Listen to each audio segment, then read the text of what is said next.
موت کی کوئی صورت نہیں ہے.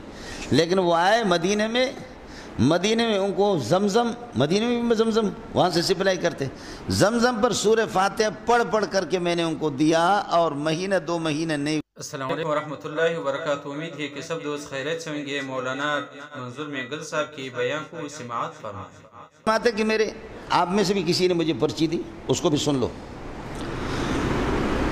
مولانا ظفر احمد عثمانی جو شیخ الاسلام ہے فرمایا کہ میری زبان میں لکنت تھی، ٹھیک نہیں ہو رہی تھی. میں سورہ فاتحہ زمزم پر پڑھ کر کے دم کر کے پیتا رہا، ایسی زبان کھل گئی کہ سبحان اللہ، ایسی زبان کھل گئی کہ میں بھی حیران ہوں. اور چونکہ مقصد کیا ہے، ماء زمزم لما شرب، کلمۃ ما للعموم، زمزم کو جس بھی مقصد کے لیے پئیں گے وہی ہوگا. ماء زمزم لما شرب، یعنی لأی غرض شرب، جس بھی غرض کے لیے اس کو پیا جائے وہ پورا ہو جائے گا. لیکن نیک نیت اخلاص ضروری ہے، وہ عامل کے شارب کی نیت پر ہے. ہمارے حضرت شیخ تھے، مولانا مدنی کے شاگرد تھے، استاد عنایت اللہ شیخ الحدیث جامع فاروقیہ کی بخاری ثانی پڑھاتے، ان کے شیخ تھے مولانا فضل محمد، صدر مدرس دار اس کے بنوری ٹاؤن کے، سمجھے. پھر سوات میں ان کا مینگورہ میں مدرسہ ہے. تو حضرت جی فرماتے کہ جہاں 30-40 لاکھ کا مجمع تھا، تراویح پڑھ رہے تھے، کعبۃ اللہ کے قریب تھا، میں سخت پیشاب لگ گیا. اب صفوں کو چیر کر کے باہر دور جائے آدمی، آدھا گھنٹہ نکلنے میں لگے گا، باتھ روموں پہ رش، پھر وہاں سے واپس آئے گا گھنٹہ، یہ تراویح مجھ سے چلی جائے گی. پیشاب لگ گیا. تو وہاں صفوں کے سامنے کولروں کے اندر زمزم رکھا ہوتا، میں نے کس کر کے ایک گلاس پی لیا، دوسرا پی لیا، تیسرا پی لیا، اس نیت سے کہ یا اللہ پیشاب میرا بند ہو جائے.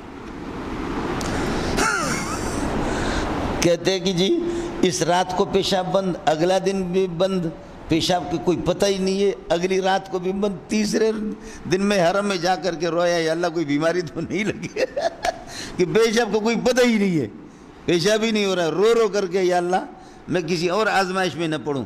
مشکل سے پھر کہتے 3-4 دن کے بعد میرا پیشاب پھر آنا شروع ہو گیا.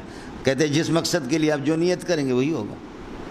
اس لیے سب سے بہترین نیت یہ ہے کہ زمزم آپ لے لے، اور فرماتے کہ جب اس کو پی لے سورہ فاتحہ اور یہ دعا کرے کہ اللہ اس دنیا سے مجھے لے جائیں، میرا خاتمہ کلمہ پر کر دیں.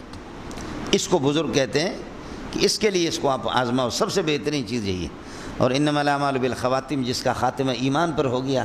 اور واقعتاً مولانا ہمارے کچھ بلوچ لوگ، ان کے واقعے بیان کر کے لوگ روتے ہیں. وہاں مکے میں بلوچ تو بہت ہیں، وہ کہتے ہیں اللہ کی قسم جب بھی دیکھا ان کو زمزم پیتے، کہتے اللہ میرا خاتمہ ایمان پر کر دے، اللہم اجعل خواتیم اعمالنا بالایمان. زمزم پی لیا، اللہم اجعل خواتیم اعمالنا. کہتے اس دنیا سے جاتے ہوئے قسم خدا ہنستے ہوئے ہم نے ان کو دیکھا، اس دنیا سے جاتے ہوئے ہنستے ہوئے ان کو دیکھا، کلمہ پڑھ کر کے مزے سے اس دنیا سے چلے گئے.